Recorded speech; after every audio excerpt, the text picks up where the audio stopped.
Mettez-vous en ligne, mettez-vous en ligne, mettez-vous en ligne. Voilà, mettez-vous en ligne, on va quitter ici. On n'est pas là pour durer.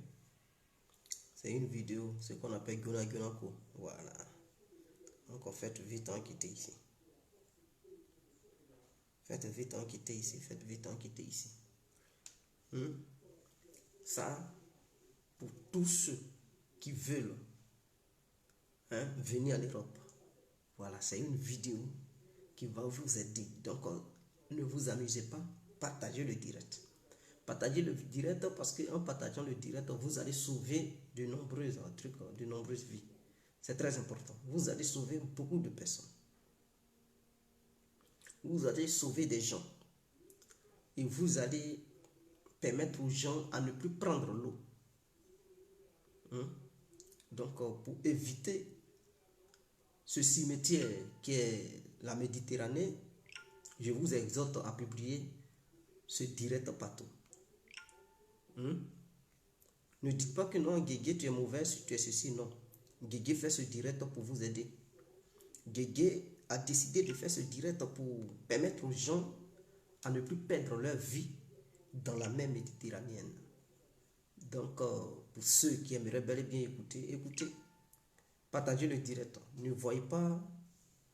Voilà, Guy Koné, merci monsieur Guy Koné. Que Dieu bénisse vos familles, qu'il vous bénisse vous-même, qu'il vous donne tout ce dont vous avez besoin.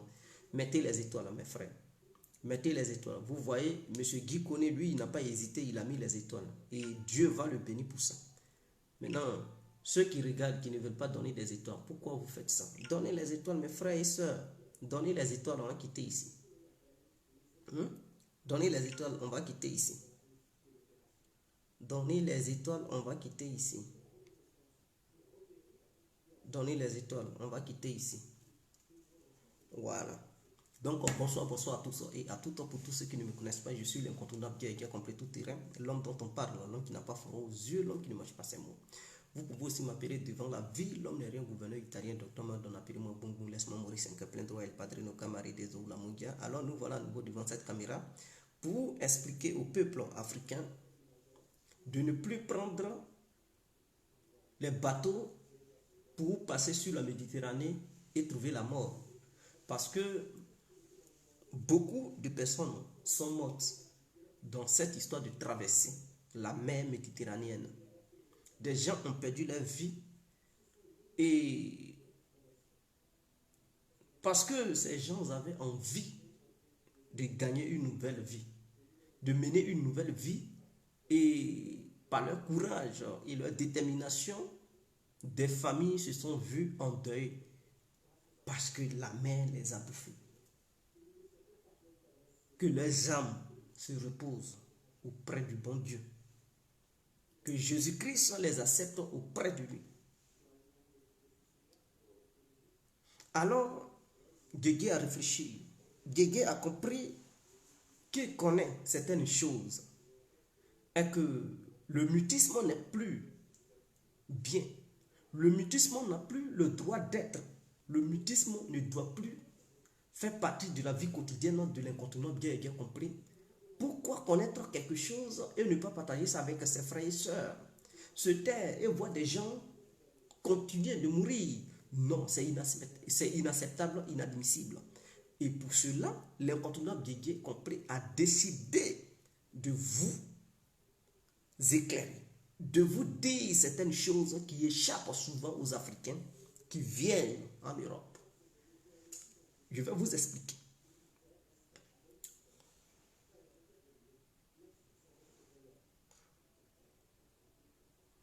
Je vais vous expliquer.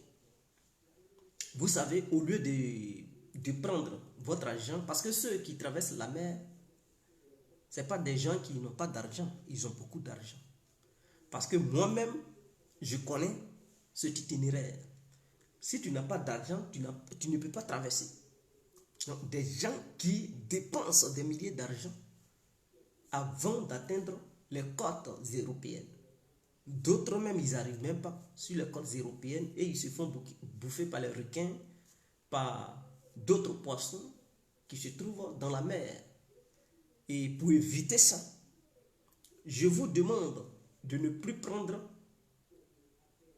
le désert pour aller dans les pays maghrébins, c'est-à-dire en Libye, hein, la Tunisie, le Maroc, l'Algérie, n'allez plus dans ces pays-là. Parce que la voie de ces pays n'est pas la meilleure des voies. En Europe ici, il y a un pays qui a besoin en ce moment, parce que, moi je vous le dis, hein, je vous le dis, c'est quelque chose qui se passe en secret. Qui se passe en secret.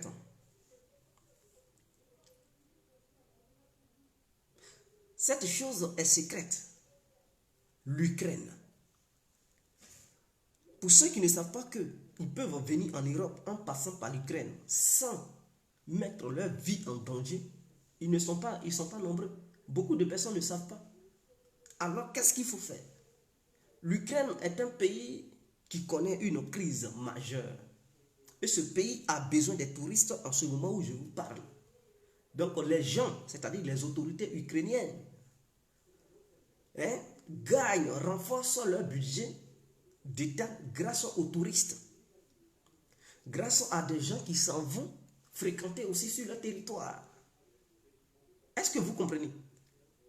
Donc, pour aller en Ukraine, ils n'exigent pas beaucoup de choses. Ce n'est pas comme aller en France, aller en Belgique, en Allemagne, en Angleterre, aux États-Unis, Canada. Ça n'a rien à voir. Eux, pour aller là-bas, là, il y a assez de principes, il y a assez de conditions. Et il faut remplir beaucoup de conditions. Souvent, même tu remplis les conditions, ils te refusent le visa. Mais l'Ukraine, là, ils ne te demandent pas beaucoup, mes frères. Ils ne te demandent pas beaucoup. En Ukraine, pour aller là-bas, il te suffit d'avoir au moins 3 millions de francs CFA sur ton compte bancaire. Je dis bien 3 millions. Sachant bel et bien que ceux qui prennent l'eau, qui prennent dans les pays maghrébins, souvent même, ils ont au-delà de 3 millions. Et cet argent, ils donnent aux Arabes, ils payent leur trajet sur l'eau. Souvent même, les Arabes les attrapent sur l'eau pour les mettre en prison. Souvent même, sur l'eau, ils n'arrivent pas à destination, ils meurent. Est-ce que vous comprenez? Avec une somme de 3 millions, tu arrives en Ukraine. Tu arrives en Ukraine. Même si l'Ukraine ne fait pas partie de l'Union européenne, l'Ukraine fait frontière avec les pays de l'Union européenne. C'est ce que beaucoup ne savent pas.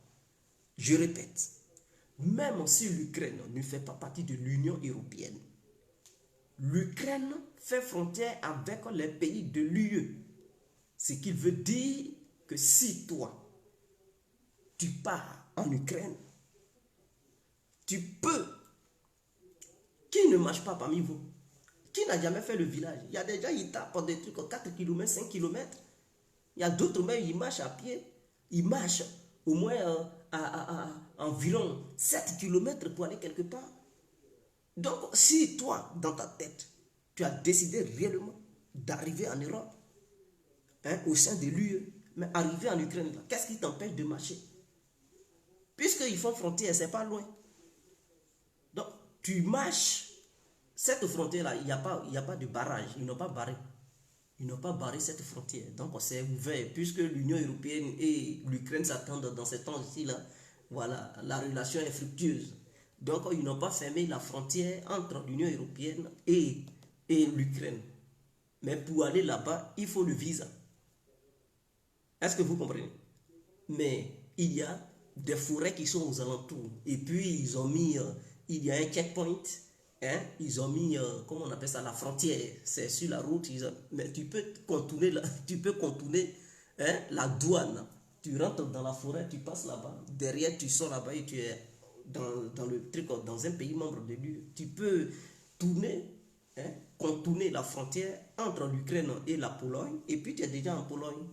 Tu marches, si tu ne veux pas rester en Pologne, tu continues en Pologne là-bas maintenant. Tu peux maintenant prendre le train, tu peux prendre le bus et puis tu vas en Allemagne.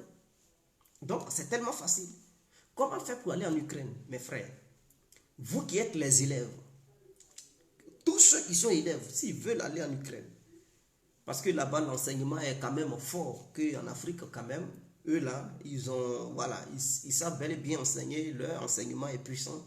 Voilà, donc je tiens à vous le dire, même ici en Belgique, Il y a des Belges qui s'en vont apprendre en Ukraine, ils s'en vont étudier là-bas. Donc, leurs diplômes sont reconnus en Europe ici, et leurs diplômes sont des diplômes internationaux qui sont reconnus en Afrique, aux États-Unis, ici en Europe occidentale et tout.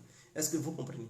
Donc, leurs diplômes sont reconnus. Ici, les Européens, ils quittent ici pour aller se former là-bas parce que pour eux, là-bas, c'est moins cher. Parce qu'arrivé à un certain niveau, il faut payer maintenant les études, il faut payer les trucs. Donc, eux-mêmes, ils vont là-bas pour fréquenter, pour ne pas payer cher. Donc, la scolarité est moins coûteuse en Ukraine.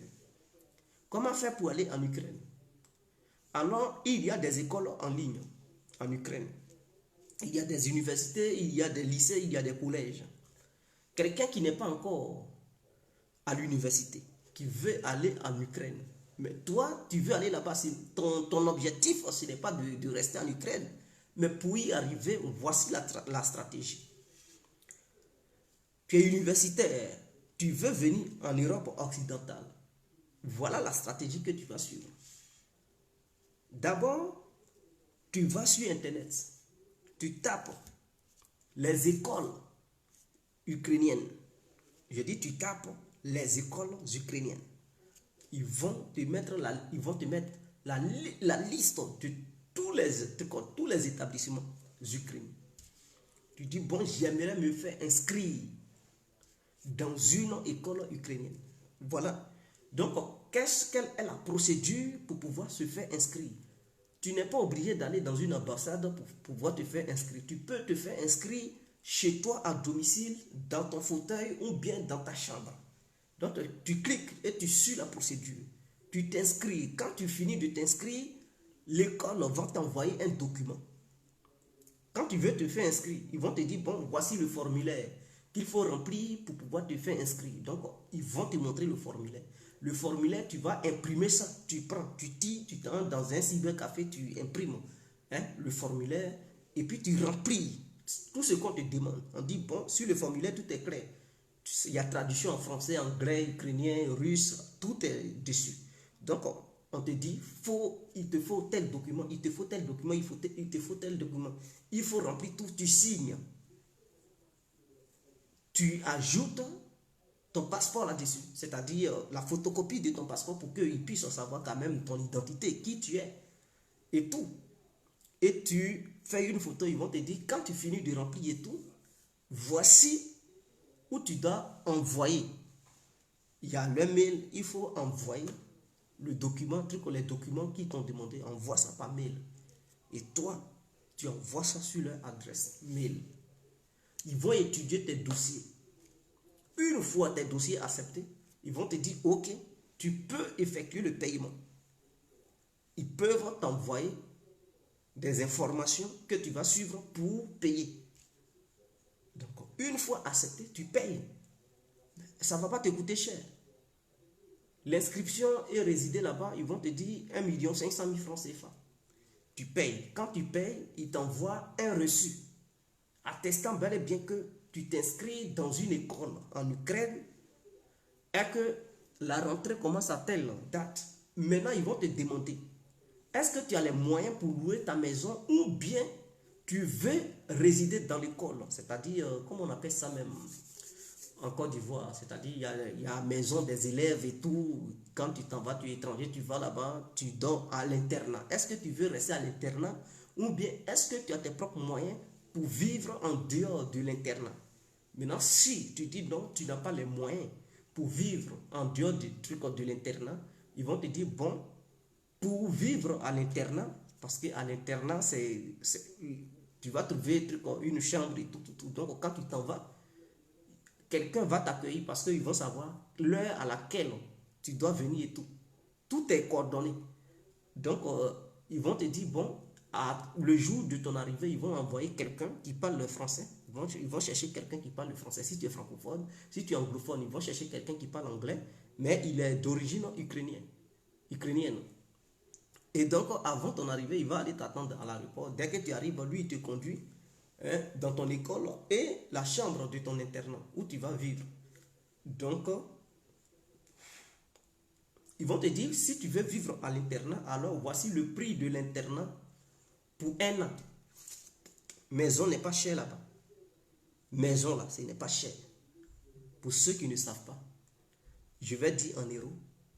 Par exemple, 2 chambres salon en Ukraine, je dis bien 2 chambres salon en Ukraine, ça coûte 50 € par mois. 50 € convertis en francs CFA, je pense que vous pouvez connaître le prix, c'est-à-dire 2 chambres salon. Or, en Europe ici, 2 chambres salon, si tu n'as rien payé, tu vas payer environ au moins 600 à 700 €. Eux, chez eux, là, c'est 50 €. 2 chambres salon. Est-ce que vous comprenez même? 2 chambres salon, ça coûte 50 €. Donc, ils vont te dire, l'année fait 12 mois. Donc, si tu veux dormir dans l'internat, alors comme tu es un élève, ils peuvent te réduire le prix. Au lieu de payer 50 € par mois, ils peuvent te dire, il faut payer 40 € par mois. Donc, 40 € convertis en francs CFA, j'espère que vous comprenez que ça ne fait pas au-delà de trucs en 30 000. C'est-à-dire 40 € convertis en francs CFA. C'est comme si tu payais 25 000 francs par mois. Et donc, converti, truc multiplié par 12. 25 multiplié par 12, ils vont te dire le prix total d'une année. Ils vont te dire, il faut payer le prix total d'une année. Donc, 25 fois 12, voilà, ça va te faire 250 000. Si, bon, c'est fois 10, hein, c'est fois 10 qui te fait 250 000. Et ça va te faire 300 000 francs. Donc, ils vont te dire, pour dormir dans la maison, voilà, pour 1 an, ça te fait 300 000.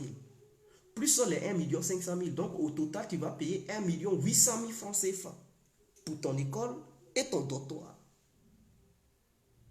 Quand ils vont t'envoyer, quand tu vas payer tout, ils vont t'envoyer un document attestant bel et bien que tu t'es fait inscrire dans l'une de leurs écoles et que la rentrée va commencer à temps. Donc, c'est ce document-là, tu prends et puis tu vas au sein de l'ambassade de l'Ukraine pour dire, tu veux aller en Ukraine, ils n'ont qu'à te donner ton visa. L'ambassadeur, quand il voit, il sait bel et bien que c'est l'une de ces écoles, d'une école de chez eux. Il appelle là-bas le directeur de l'école pour dire, est-ce que telle personne s'est fait inscrite chez vous? Si l'école confirme que oui, nous reconnaissons bel et bien l'identité de la personne s'est fait inscrite chez nous et tout, et que la rentrée est programmée pour toi. Lui, il te donne le visa dans ton passeport. Et c'est ce passeport-là, tu prends avec les documents que l'école t'a envoyés, tu prends ça et puis tu débarques. Avant que tu n'arrives, tu vas leur dire la date à laquelle tu vas venir parce qu'ils vont te dire, il faut signifier la date, l'heure. Et tu mets ça dans les documents et tu leur envoies. Donc, l'école saura quand est-ce que tu débarqueras en Ukraine, quel jour, quelle heure. C'est par rapport à ça, eux aussi, ils s'apprêtent pour envoyer quelqu'un pour t'accueillir à l'aéroport. Puisque tu ne connais pas le pays, tu ne peux pas débarquer là-bas comme ça, tu ne parles pas ukrainien, tu regardes de gauche à droite. Et qui va t'informer? Et donc, il faille qu'ils envoient quelqu'un là-bas. Et ce quelqu'un-là sera en contact avec toi. Tu vas décrire qui tu es, comment tu es habillé. Et c'est lui qui va t'accueillir à l'aéroport. Donc ça, c'est pour tous ceux qui vont à l'école. Au lieu de traverser la mer, parce qu'il y a des élèves qui traversent la mer pensant qu'ils vont, voilà. Au lieu de traverser la mer, voilà, pour les étudiants. Est-ce que vous comprenez? Pour les étudiants, que tu sois au lycée, ou bien à l'université, ou au collège, tu peux te faire inscrire. Et c'est facile. Ils donnent le visa comme bon. Ils donnent le visa facilement. Ils ne posent aucune condition difficile. Ce n'est pas comme en France, Belgique, Allemagne, en Amérique, Canada. Non, non, non. Eux, ils donnent le visa facilement. Et beaucoup de personnes vont là-bas. Je dis beaucoup. Les Guinéens, ils sont nombreux en Ukraine. Les Guinéens, Guinée-Conakry, eux, ils vont beaucoup là-bas. Ils vont beaucoup en Ukraine. Et de l'Ukraine, ils traversent. Ils contournent la frontière entre la Pologne et l'Ukraine. C'est-à-dire, ils demandent un taximètre qui les accompagne. Ils voient que la frontière est située à 1 kilomètre. Ils demandent au taximètre, il faut nous laisser ici. Et puis, ils donnent l'argent au taximètre. Ce n'est pas beaucoup d'argent. Voilà. Eux, leur monnaie est très faible. Est-ce que vous comprenez? Ils ont une monnaie qui est très, très faible. Donc, avec 50 €, c'est comme si tu lui as donné l'argent d'un mois de loyer. Il est heureux. Est-ce que vous comprenez? Donc, tu descends à 1 kilomètre de la frontière et tu marches. Tu marches avant d'arriver où il y a la frontière, tu rentres dans la forêt, tu contournes la frontière et tu sors derrière eux. Quand tu dépasses la frontière en rentrant dans la forêt, tu sors de l'autre côté, tu es déjà dans un pays membre de l'Union européenne. Ils ne peuvent plus t'attraper pour te ramener en Ukraine. Il n'y a plus droit de Dublin parce que l'Ukraine ne fait pas partie de l'Union européenne. Et quand tu quittais en Afrique, c'est dans ce pays où tu as débarqué premièrement, c'est l'Ukraine. Donc ils ne vont pas t'envoyer en Ukraine, il n'y a pas un accord disant qu'ils n'ont qu'à t'envoyer en Ukraine. Donc n'importe quel pays européen où tu iras, il n'aura plus de Dublin. C'est ce pays-là qui va traiter tes dossiers. Donc c'est pour ceux qui sont étudiants, qui veulent venir en Europe. Maintenant, ceux qui ne sont pas étudiants, qui veulent venir en Europe, qui passent par la Libye, qui passent par le Maroc, qui passent par truc, je ne sais pas, la Tunisie ou l'Algérie, c'est tellement simple. Cherchez des visas touristiques, plutôt, des visas touristiques. L'Ukraine donne des visas facilement aux gens parce que le pays est en faillite. Ils ont besoin, en ce moment-là, ils ont besoin, c'est le moment de profiter. Hein? Parce que si vous êtes là, vous attendez et que vous partez, vous jetez dans la gueule des requins, mais vous allez regretter. C'est le moment de profiter. Le pays est en faillite et ils ont besoin de l'argent. Alors c'est grâce aux étrangers qui vont là-bas, qui s'en sortent. Et qu'est-ce qu'ils font? Ils partagent les visas comme si on partageait le miel aux gens, aux villageois. Donc, ils vont poser une condition d'abord. Pour avoir le visa ukrainien, il te faut 3 millions dans ton compte bancaire. Je dis bien une somme de 3 millions de francs CFA. Mais je sais que ceux qui traversent la Méditerranée, ils ont plus que 3 millions. Hein. 3 millions, c'est combien? 3 millions, c'est combien? Ce n'est rien. Pour des gens qui prennent la Méditerranée, ils ont plus que 3 millions. Et puis, il y a l'argent sur eux. Les requins les bouffent le jeton. Les requins de la mer Méditerranéenne à manger francs CFA fatigués. Vous voyez, les voyageurs, là, ils ont un jeton, ils meurent, les requins les bouffent leur jeton. Donc, ils vont te dire, il faut avoir 3 millions de francs CFA dans ton compte bancaire. Ce qui fait environ, si j'ai la bonne mémoire, 2 millions, ça fait 3 000 euros. Est-ce que vous comprenez? 2 millions font 3 000 euros. Donc, 3 millions de francs CFA, ça va faire au moins 4 500 euros. Voilà. Ça fait 4 500 euros. Pour chez eux, là, c'est beaucoup d'argent. Quand tu as 4 500 euros, mon frère, tu es un patron en Ukraine. Tu es un chef. Tu peux mougou les petites gaules fatiguées. Quand ils te voient comme un patron. Parce que leur salaire mensuel, salaire d'un mois là-bas, là, chez eux, là, c'est 100 euros. Maison coûte 50 euros. Donc, vous comprenez, salaire c'est 100 euros. Maison coûte 50 euros. Ça, c'est 2 chambres de salon. Maintenant, les entrées couchées, là, c'est 30 euros. Donc, voilà, pour eux, c'est une belle vie. C'est une belle vie. Pour eux, ils mènent la vie de Louga avec un tel... Mais toi qui as 4 500 euros, tu t'en vas là-bas, mais tu es un patron. Tu peux même mougou. La fille qui se joue est dangereuse en Ukraine. Celles qui se disent, elles sont belles, hein? Elles sont belles. Hein? Il y a des jolis mousseaux là-bas. Hein? C'est même qui font comme si elles chipatent devant les Ukrainiens. Là. Toi, tu vas là-bas, hein? Un jeton comme ça, mon frère, tu mouilles ça propre.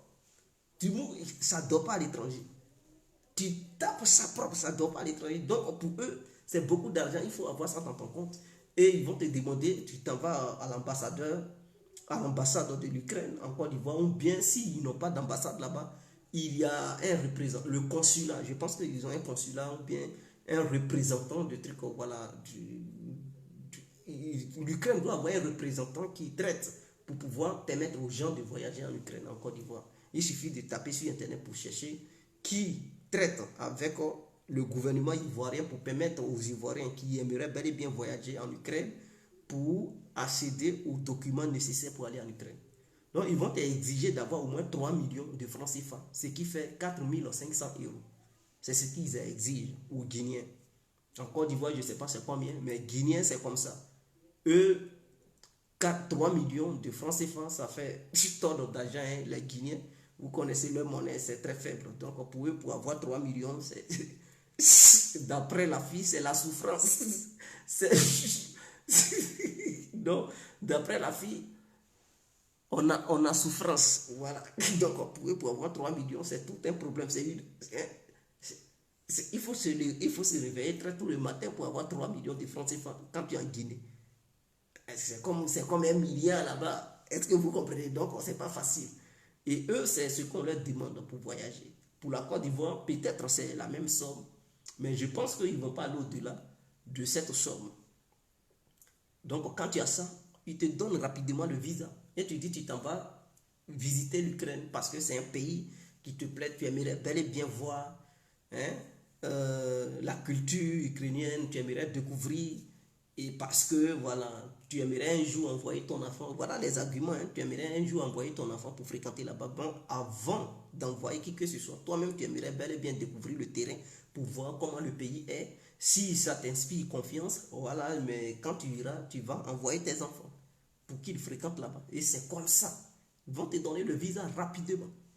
Ça va te permettre de prendre ton vol, avion. Tu montes dans l'avion, tu vas en Ukraine. Maintenant, si tu ne veux pas arriver sur le territoire ukrainien, il y a encore des moyens. Je vais vous expliquer. Parce qu'il n'y a pas un vol direct au Côte d'Ivoire-Ukraine. C'est-à-dire, quand tu prends l'avion en Côte d'Ivoire, l'avion va s'arrêter d'abord dans un pays de l'Union européenne. Je répète. Quand tu prends le vol en Côte d'Ivoire, avant d'arriver en Ukraine, l'avion s'arrête dans un pays membre de l'UE. Ça peut s'arrêter en France, ça peut s'arrêter en Belgique, ça peut s'arrêter en Allemagne, ça peut s'arrêter en Espagne, ça peut s'arrêter en Italie, peu importe. Ça peut s'arrêter à Luxembourg. Maintenant, toi, tu as ton passeport. Dans ton passeport, il y a un visa ukrainien. Tu vas en Ukraine. Mais l'avion fait escale sur un territoire membre de l'UE. Tu fais quoi, mon frère? Te voici, me voilà. Ton passeport, il est dans ta poche. Tu es dans l'avion. Alors, je vais vous montrer une autre stratégie. C'est tellement simple. Tu mets ton passeport sur toi. Tu as ton petit bagage qui est là et tout. Il ne faut pas dormir. Ne dors pas dans l'avion. Il faut être aux aguets. Quand tu vois que l'avion approche un pays membre de l'UE et que l'avion va s'arrêter bientôt, parce que ça s'arrête là, ça va faire escale. Hein? Quand ça va s'arrêter, pour changer d'avion, parce que vous allez changer d'avion pour prendre un autre avion qui va maintenant aller en Ukraine. Parce que celui qui va te prendre en Côte d'Ivoire, ce n'est pas le même avion qui part en Ukraine. Vous allez changer d'avion sur le territoire d'un pays européen et c'est un autre avion maintenant qui va vous envoyer. Alors, qu'est-ce que tu fais? Avant de changer d'avion, quand tu vois que l'avion est proche, l'avion est déjà sur le territoire européen, ils vont vous dire dans le micro, là, ils vont vous dire, vous arrivez sur le territoire européen et tout. Dès que tu apprends ça, mon frère, il faut te lever, tu t'en vas aux toilettes en même temps. Dans l'avion, là, il faut dire caca te sert. Ils ne vont pas t'empêcher. C'est ton droit d'aller chier ou bien aller pisser. C'est comme ça, tu marches tout, tu rentres dans les toilettes. Arrivé là-bas, tu déchires le passeport en morceaux. Tu déchires en morceaux et tu mets ça dans les toilettes. Tu tires l'eau. Tu tires la chasse d'eau et ça avale le passeport. Maintenant, tu reviens, tu essuies bien ton visage, tu reviens, tu es assis. Est-ce que vous comprenez? Tu es assis maintenant dans l'avion. Jusqu'à l'avion descend. Ça arrive dans un pays européen. Ça fait escale. Quand ça finit de faire l'escale, ils vont te dire, ils vont vous demander de descendre pour aller dans un autre avion, pour continuer pour ceux qui vont en Ukraine. C'est comme ça, toi aussi, tu descends, tu prends ton bagage, tu descends à l'aéroport. Mais avant d'aller dans l'autre avion, il y a des contrôleurs. Arrivé là-bas, ils vont dire passeport. Toi, ton tour, tu vas monter, on dit passeport, tu dis tu n'as pas passeport. On dit ah! Ils vont te dire, mais ton passeport, tu dis non, tu n'as pas passeport. Tu te joues les gaous maintenant comme si tu ne comprends même pas français. Est-ce que vous comprenez? On dit passeport, tu dis quoi? Tu parles maintenant ton ethnie. Ah tiens, ben oui, ce que je vous dis, c'est comme ça il faut faire. On te demande le passeport, tu dis, c'est quoi? Tu parles maintenant ton ethnie. Alors, ils ne peuvent pas t'embarquer dans un autre avion, puisqu'ils ne savent pas d'où tu viens. Est-ce que vous comprenez? Ils ne savent pas d'où tu viens. Tu n'as pas de papier sur toi qui va prouver ton identité. Tu n'as jamais mis empreinte chez eux. Tu n'as jamais été dans l'une de leurs ambassades pour mettre empreinte pour dire que tu demandes le visa d'un pays européen. Donc, il n'y a pas tes empreintes sur leurs ordinateurs. Ils ne savent pas qui tu es. Ils ne connaissent pas ton identité. Tu n'as pas de passeport. Tu n'as pas de jugement. Si toi, il faut comment pour savoir d'où tu viens? Est-ce que tu es ivoirien, tu es mauritanien, tu es guinéen, tu es sénégalais, tu es ghanéen? Ils ne savent pas. Ils te demandent, tu parles seulement truc. Si tu es bambara, tu parles seulement truc. Tu es bété, tu parles bété à tiens. Tu es dida, tu parles dida. Tu es baoulé, tu parles baoulé. Donc, ils sont dans un pétrin. Ils ne vont pas te laisser monter dans l'autre avion. Puisque tu n'as pas de document qui atteste bel et bien que tu as eu le visa, qui atteste ton identité, pour qu'ils te laissent monter dans un avion qui va en Ukraine. Donc, ils sont obligés de te maintenir dans l'un des pays de l'UE où l'avion a fait escale. Est-ce que vous comprenez? Suivez mon regard. Où l'avion a fait escale. Donc, ils vont t'enlever à l'aéroport pour t'amener du côté de l'immigration. Il y a un truc là-bas. Ils vont te mettre là-bas. À l'aéroport, ils vont te garder là-bas, mais ils ne vont pas te laisser quand même à l'air libre. Non, pour avoir froid. Ils vont t'amener dans une maison, mais à l'aéroport. Et ils vont chercher un interprète. Quelqu'un qui comprend ton ethnie. Ils vont chercher quelqu'un qui comprend ton ethnie. Tu parles un peu français, ou bien si ce jour-là, si tu es bon en anglais, tu commences à parler en anglais. Un peu, mais tu dis tu ne comprends pas. On dit tu veux parler dans quelle langue? Tu dis je veux parler en baoulé. Ah, baoulé? Tu dis oui. Que c'est ça que tu maîtrises. On dit tu veux pas, tu dis oui. Moi je veux parler en dida, ou bien en bété, ou bien en dula, ou bien en koyaka, ou bien je ne sais pas, en guéré ou en ni. Ils vont chercher quelqu'un qui comprend cette langue, ils vont l'amener pour faire la traduction. C'est-à-dire, c'est à partir de ce moment quand ils vont trouver quelqu'un qui s'exprime dans une telle langue, c'est là maintenant ils vont te poser des questions. Comment tu as fait pour arriver sur le territoire européen? Comment tu as fait pour monter dans l'avion? En ce moment-là, mon frère, tu as déjà ton boileau dans la tête.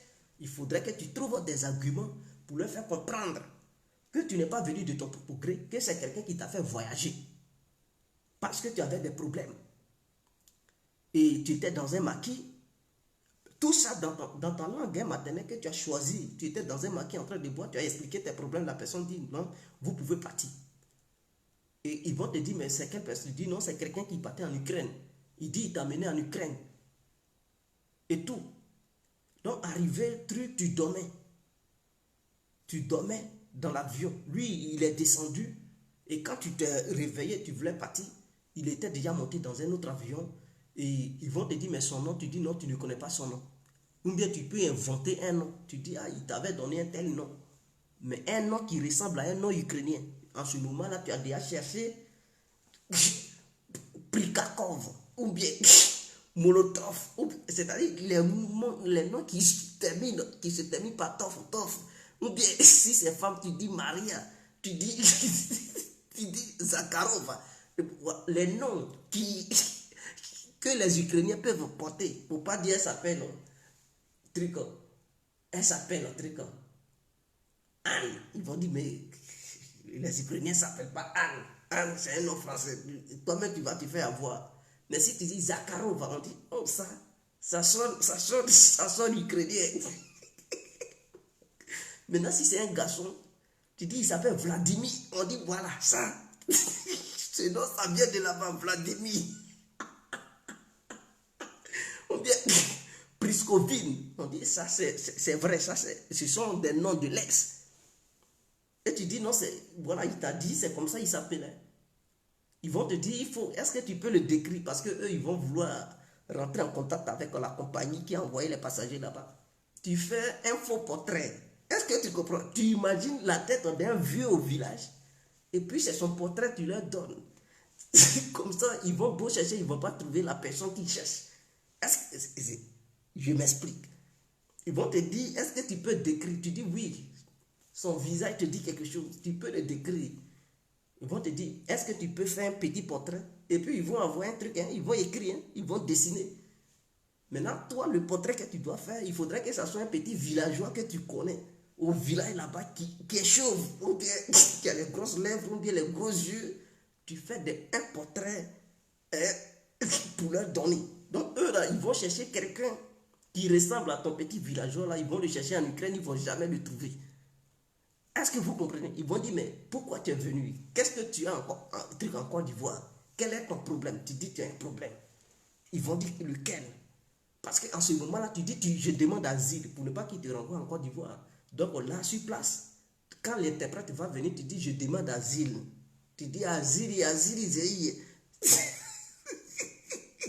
Donc, dès que tu dis, tu demandes asile, ils ne vont plus te rapatrier. Est-ce que vous comprenez? En ce moment-là, ils vont dire, ok, et quelle est la cause pour laquelle tu demandes asile? Tu dis, tu as problème. Ils vont dire, quel est le problème que tu as? Maintenant, je vais vous dire, parce qu'il y a beaucoup qui ne se préparent pas, qui viennent. Cette vidéo devrait avoir beaucoup de vues. Des gens devraient partager cette vidéo pour alerter les gens, informer les gens, pour ne plus que les gens aillent se faire manger par des requins. Donc, qu'est-ce que vous devrez dire? Avant de venir en Europe, il ne faut pas se lever un bon matin pour débarquer en Europe. Parce que beaucoup de personnes font cette erreur.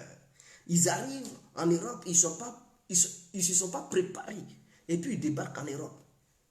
Arrivés en Europe, on leur demande pourquoi vous êtes là. Ils disent asile. Asile de quoi?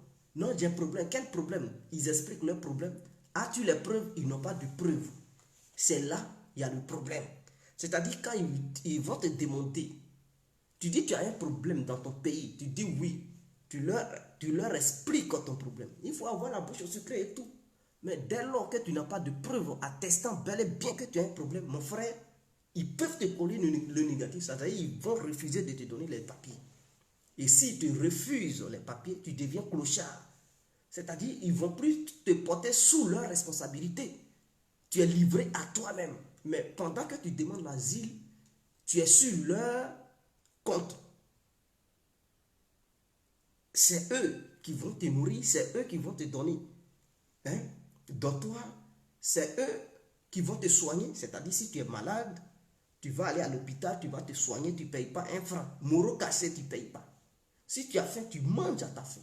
Tu veux dormir, tu dors au chaud. Tu veux te laver, tu te laves. Matin, midi, même si tu veux gaspiller l'eau, matin, midi et soir, tu veux être sous la douche. L'eau va couler sur toi, fatigué. Tu peux le faire, il n'y a aucun souci. Mais là où il y a le souci, le jour des résultats, si jamais ils refusent de te donner les documents parce que tu n'as pas su les convaincre, en ce moment-là, ils vont dire il faut quitter leur centre, il faut partir. Et c'est là maintenant, tu vois la douleur. Tu es livré à toi seul. Tu ne travailles pas, tu n'as pas d'argent, tu ne sais pas quoi faire. Comment tu dois faire? Tu deviens clochard, tu vas manger dans la poubelle et tout. Donc, avant de quitter l'Afrique pour aller en Europe, il faut se préparer sur toutes les formes. Prépare-toi sur tous les plans. C'est-à-dire, si tu viens pour demander asile, il faut qu'il y ait un problème, une cause. Même si tu dois inventer, fabriquer quelque chose. Mais quand tu fabriques là, il ne faut pas, ils vont détecter que c'est du mensonge. Si tu dis que tu as un problème et que voilà, tes parents veulent te tuer, il faut leur prouver que tes parents réellement veulent te tuer. Est-ce que tu as des vidéos, tu as des trucs, tu as des notes écrites, voilà, il faut leur prouver. Est-ce que quand ils ont dit qu'ils veulent te faire du mal, tu as porté plainte?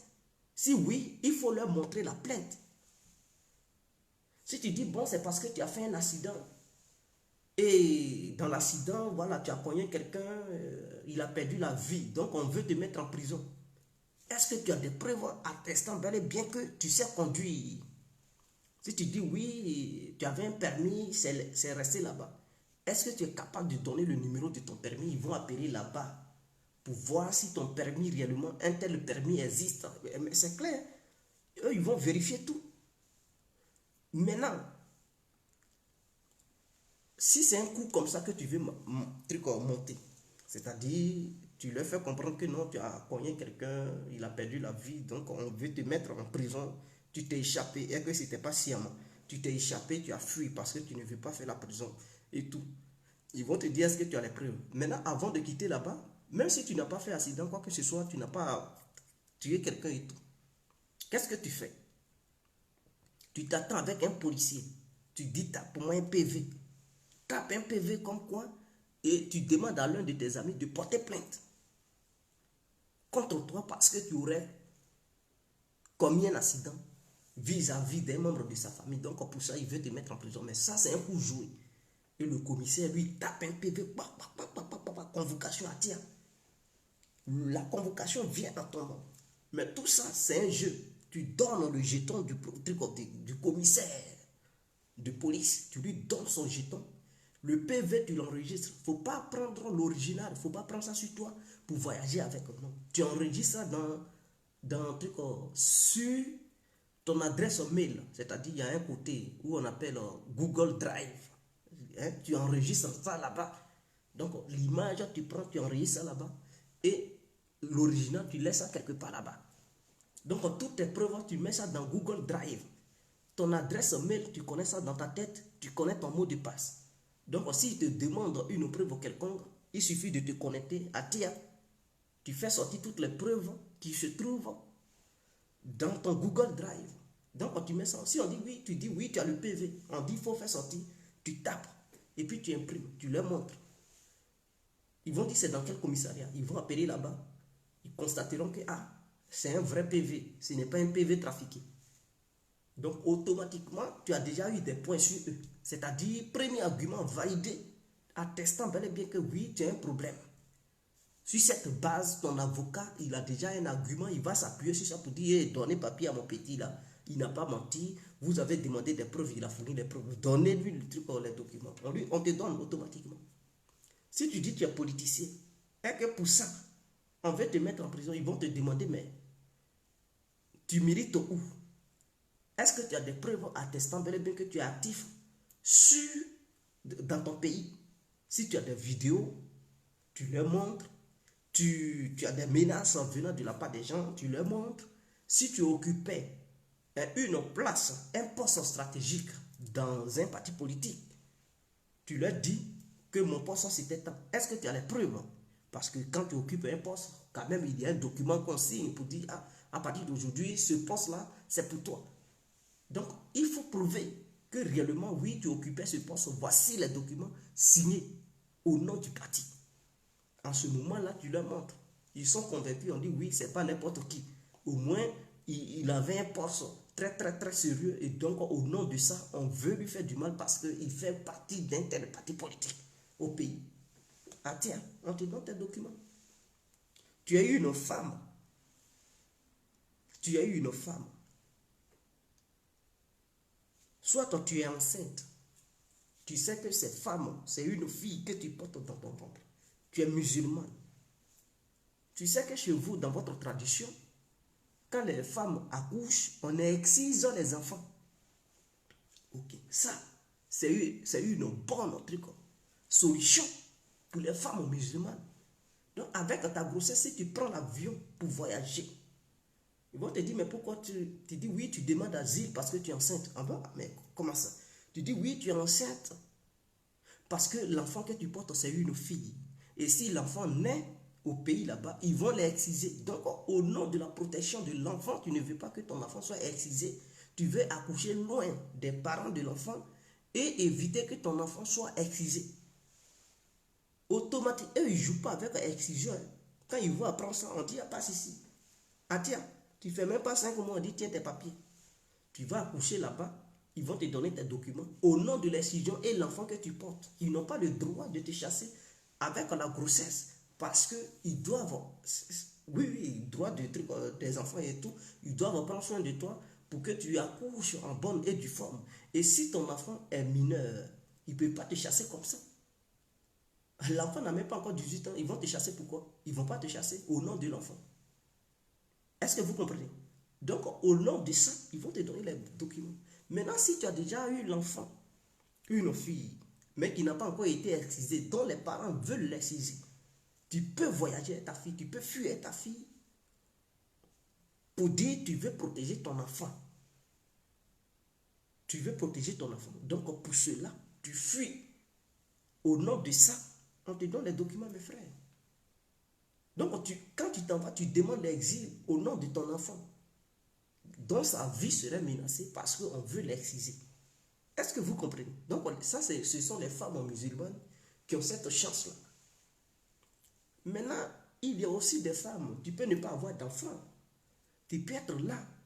Mais tu peux aussi demander l'asile parce qu'on veut te donner un vieux bas. C'est-à-dire un vieux père que tu n'aimes pas. C'est le mariage forcé. Donc toi, la fille, on dit voici un homme. Tes parents choisissent un garçon pour toi. Que ça soit musulman ou pas. Ça peut être une femme d'une autre ethnie où les parents vont exiger à cette dernière d'épouser quelqu'un parce qu'ils ont déjà bouffé la dot. Donc, en ce moment-là, la femme, elle a le droit de refuser le mariage. Elle peut fuir et s'échapper. En ce moment-là, elle peut utiliser comme argument qu'on lui impose un homme qu'elle n'aime pas. Donc le mariage est forcé. Ici, là, c'est interdit. On ne donne pas un mari à une femme par la force. C'est un crime. Donc, quel que soit l'âge de la femme, si elle fuit pour dire ses parents lui imposent un monsieur qu'elle n'aime pas et qu'on lui demande d'épouser le monsieur par la force, alors avec un tel argument, elle a ses papiers. Est-ce que vous comprenez? On lui donne ses documents. Mais il faudrait qu'elle prouve que réellement, ses parents veulent lui donner un homme. Donc, si elle n'a pas, si ce n'est pas vrai, elle peut jouer le jeu avec ses parents. Elle peut demander à ses parents de la menacer au téléphone. Faire des notes vocales pour dire, passe ici, monsieur, on a déjà bouffé.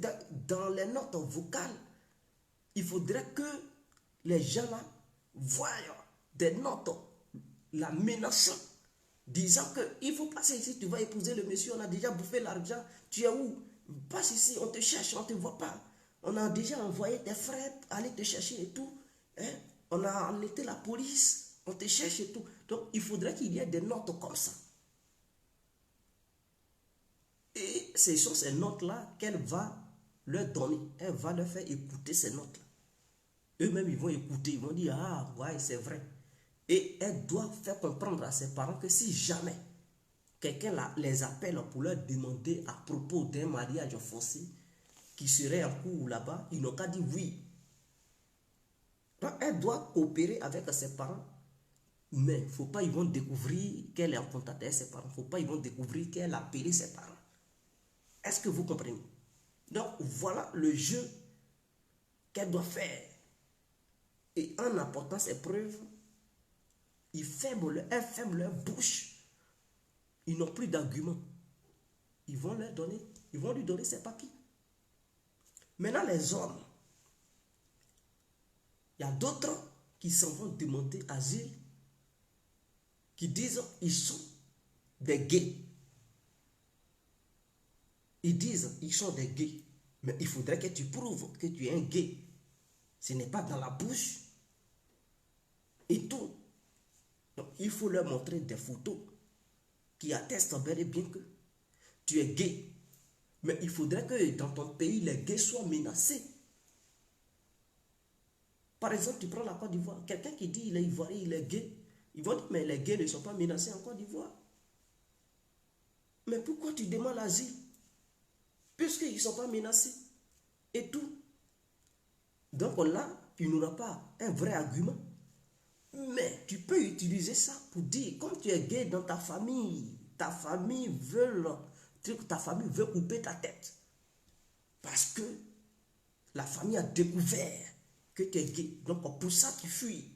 Ça aussi, c'est un argument.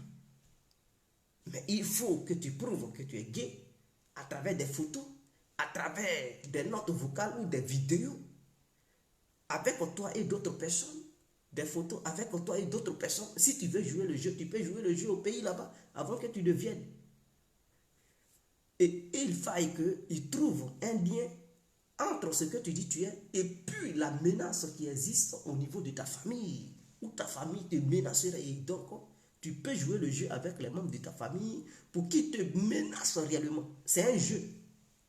Il faut préparer tout ça. Tu as déjà toutes les preuves à ta disposition et puis maintenant tu voyages. Mais quand tu joues le jeu, il ne faut pas, ils vont découvrir que c'est du mensonge. Il faut jouer comme si c'était la réalité. Il faut faire attention aux petits détails. Il faut montrer ça aux gens pour leur faire comprendre, d'analyser s'il y a réellement des failles ou quelqu'un peut soupçonner que non, c'est une mise en scène. Ils n'ont qu'à te faire savoir. S'ils disent non, non, non, non, on dirait que c'est la réalité même. Il faudrait que tu sois sûr de toi, que tous ceux qui vont voir, ils puissent te dire que c'est une vérité absolue et qu'on ne détecte même pas un petit mensonge là-dedans. En ce moment-là, tu es convaincu, tu prends ça. Ça est dans ton adresse mail, côté Drive, Google Drive. Tu mets ça dedans. On ne t'a pas dit de prendre clé USB. Donc, tu mets ça dans ton adresse mail. Google Drive, tout est dedans. Photos, vidéos, tout. Et puis, tu voyages. Donc, si tu n'as rien, tu n'as pas de bagages, il n'y a pas de souci. Tu sais que toutes tes preuves sont quelque part. Il suffit de te connecter et puis tu fais sortir tout. Et tu demandes ton asile. Tu peux avoir tes documents paisiblement. Donc, c'est ce qui manque à nos frères africains. Ils ne sont pas préparés sur ce plan. Ils débarquent ici, ils demandent asile, ils n'ont aucune preuve. Et après, ils se retrouvent dans les rues, ils deviennent des clochards. C'est ça qui les tue. Et si on te refuse un papier une fois, c'est fini. Tu cherches maintenant papier et torche. Ce n'est pas facile d'avoir. Est-ce que vous comprenez? Donc, sur ce, on se laisse. C'était l'incontournable bien compris. Vive la Côte d'Ivoire, vive le peuple ivoirien. Et ceux qui vont regarder la vidéo plus tard, n'hésitez pas à donner des étoiles. On est ensemble. Ciao.